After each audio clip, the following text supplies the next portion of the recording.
రాష్ట్రంలో అసంపూర్తిగా ఉన్న పలు సాగునీటి ప్రాజెక్టులను వీలైనంత త్వరగా వినియోగంలోకి తీసుకురావాలని అధికారులను ఆదేశించారు సీఎం రేవంత్ రెడ్డి. ఇప్పటికే నిధులు ఖర్చు పెట్టినవి, అసంపూర్తిగా ఉన్నవి, గత ప్రభుత్వ నిర్లక్ష్యంగా వదిలేసిన ఇరిగేషన్ ప్రాజెక్టులను రైతులకు అందుబాటులోకి తీసుకురావాలని సీఎం నిర్ణయించారు. గోదావరి, కృష్ణా బేసిన్లో అర్ధాంతరంగా ఆగిపోయిన ప్రాజెక్టుల వివరాలన్నీ ఇరిగేషన్ ఇంజనీర్ల నుంచి ఆరా తీశారు. రైతులకు సాగునీటిని అందించాలంటే ఆయకట్టు భూములకు నీళ్లు పారించే డిస్ట్రిబ్యూటరీ వ్యవస్థలపై ప్రత్యేక దృష్టి పెట్టాలని ఆదేశించారు సీఎం రేవంత్. రాజకీయంగా ఎదుర్కొనే సత్తా లేకే తనపై తప్పుడు ప్రచారం చేస్తున్నారని ఫైర్ అయ్యారు మంత్రి సీతక్క. తనను దెబ్బ కొట్టాలని చూస్తున్నందుకే కేసీఆర్ కు నోటీస్ పంపించారన్నారు. ప్రజాసేవ చేసేందుకే రాజకీయాల్లోకి వచ్చానని తెలిపారు. తుపాకీ గుండునే ఎదుర్కొన్న తాను బెదిరింపులకు భయపడనని చెప్పారు సీతక్క. హన్మకొండ జిల్లా పరిషత్ సెమినార్ హాల్లో తెలంగాణ రైతాంగ సాయుధ పోరాట అమరుల సంస్మరణ సభలో రణధీర సీతక్క పుస్తక ఆవిష్కరణ కార్యక్రమంలో పాల్గొన్నారు మంత్రి. సర్కార్ దవాఖానాల్లో సామాన్యులకు మెరుగైన వైద్యం అందించేందుకు రాష్ట్ర ప్రభుత్వం కృషి చేస్తోందన్నారు మంత్రి దామోదర రాజనరసింహ. మహబూబ్ నగర్ లో 1000 పడకల జనరల్ హాస్పిటల్ నిర్మాణ పనులను పరిశీలించారు. ఈ ఏడాదిలోపు పనులు పూర్తి చేసి హాస్పిటల్ను అందుబాటులోకి తెస్తామన్నారు. హాస్పిటల్లో సరిపడా డాక్టర్లు, సిబ్బందిని నియమిస్తామని చెప్పారు మంత్రి.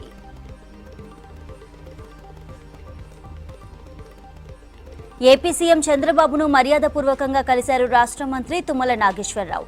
2 రాష్ట్రాలకు మేలు చేసే జాతీయ రహదారులు, జలవనరులు, రైల్వే లైన్లపై చంద్రబాబుతో చర్చించారు. భద్రాచలంలో 5 గ్రామాల విలీనం ఆవశ్యకతపై చంద్రబాబుకు వివరించారు మంత్రి. జల వివాదాలు లేకుండా 2 రాష్ట్రాలు తల ఎత్తుకుని ఉండేలా అభివృద్ధి పదంలో ముందుకు సాగేందుకు సహకరించాలని కోరారు తుమ్మల. పార్టీ ఫిరాయింపులపై మాట్లాడే హక్కు కేసీఆర్ కు లేదని విమర్శించారు మంత్రి జూపల్లి కృష్ణారావు. అవినీతి సంపాదనతో గతంలో కేసీఆర్ పార్టీ ఫిరాయింపులకు పాల్పడిందని విమర్శించారు. ధనిక రాష్ట్రాన్ని అప్పుల పాలు చేసింది బీఆర్ఎస్ఏ అని మండిపడ్డారు. గత 10 ఏళ్లలో రాష్ట్రానికి కేసీఆర్ చేసింది ఏమీ లేదన్నారు. ప్రజాపాలన చూసే ఎమ్మెల్యేలు కాంగ్రెస్ లో చేరుతున్నారని చెప్పారు మంత్రి జూపల్లి. హైదరాబాద్ లో ఆషాఢ బోనాల ఉత్సవాలు సంబురంగా మొదలయ్యాయి. గోల్కొండ కోటలో జగదాంబికకు తొలి బోనాన్ని సమర్పించారు.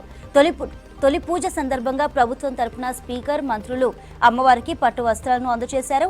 అమ్మవార్ల దర్శనానికి నగరం నలుమూలల నుంచి భక్తులు పెద్ద ఎత్తున తరలివచ్చారు. ఎలాంటి ఇబ్బందులు లేకుండా పకడ్బందీ ఏర్పాట్లు చేశామన్నారు అధికారులు.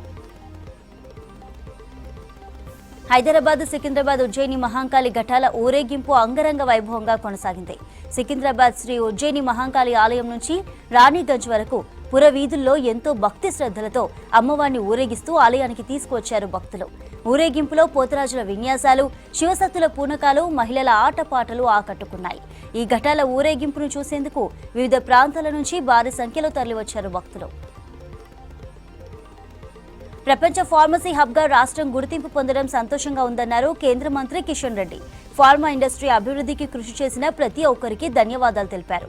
హైదరాబాద్ లోని హైటెక్స్ లో 73వ ఇండియన్ ఫార్మాస్యూటికల్ కాంగ్రెస్ సమావేశంలో పాల్గొన్నారు. మన దేశ ఎగుమతుల్లో ఫార్మా ఉత్పత్తులది 5వ స్థానమని చెప్పారు కిషన్ రెడ్డి. రాష్ట్రానికి రెయిన్ అలర్ట్ ప్రకటించింది వాతావరణ శాఖ. బంగాళాఖాతంలో ఉపరితల ఆవర్తనం ఏర్పడిందన్నారు అధికారులు. రుతుపవనాలు, ఉపరితల ఆవర్తన ప్రభావంతో రానున్న 3 రోజుల పాటు వర్షాలు కురిసే ఛాన్స్ ఉందని తెలిపారు. ఇవాళ, రేపు కొన్ని జిల్లాలకు హెవీ రెయిన్ అలర్ట్ ప్రకటించారు. ఉరుములు, మెరుపులు, ఈదురు గాలులతో కూడిన వానలు పడే ఛాన్స్ ఉందని తెలిపారు. తెలంగాణ, ఆంధ్రప్రదేశ్ తనకు 2 కళ్ల లాంటివన్నారు ఏపీ సీఎం చంద్రబాబు. ఏపీలో టీడీపీ విజయానికి తెలంగాణ తమ్ముళ్లు పరోక్షంగా కృషి చేశారని చెప్పారు.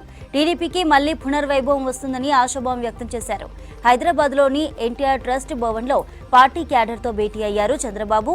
అంతకుముందు జూబ్లీహిల్స్లోని చంద్రబాబు ఇంటి నుంచి ట్రస్ట్ భవన్ వరకు ర్యాలీ నిర్వహించారు టీడీపీ శ్రేణులు. మోదీ సర్కార్ హయాంలో ఎల్ఏసీ వెంట చైనా ఆక్రమణలు పెరిగాయన్నారు ఏఐసీసీ చీఫ్ మల్లికార్జున ఖర్గే. 2020 మే వరకు భారత ఆధీనంలో ఉన్న పోంగోంగ్స్తో సమీపంలో చైనా బంకర్లు ఎలా నిర్మిస్తుందని ప్రశ్నించారు. పీఎల్ఏలో ఆక్రమణలు కొనసాగిస్తుంటే 56 ఇంచుల ఛాతీ ఎక్కడుందని విమర్శించారు. లడాఖ్లో చైనా ఆక్రమణకు మోదీ సర్కార్ అసమర్థతే కారణమన్నారు. ప్రధాని మోదీ, విదేశాంగ మంత్రి జైశంకర్ మెతక వైఖరే చైనా దూకుడుకు కారణమంటూ ట్వీట్ చేశారు ఖర్గే. హత్రాస్లో తొక్కిసలాట బాధితులకు యూపీ ప్రభుత్వం త్వరగా సాయం అందించాలన్నారు ప్రతిపక్ష నేత రాహుల్ గాంధీ. ఇదే విషయంపై ఉత్తరప్రదేశ్ సీఎం యోగి ఆదిత్యనాథ్కు లేఖ రాశారు. వీలైనంత త్వరగా బాధిత కుటుంబాలకు నష్టపరిహారం మొత్తాన్ని పెంచి ఇవ్వాలని కోరారు. ఈ కష్ట సమయంలో వారికి సానుభూతి, ఆర్థిక మద్దతు అవసరమన్నారు రాహుల్. పూరి జగన్నాథ రథోత్సవం అంగరంగ వైభవంగా కొనసాగుతోంది.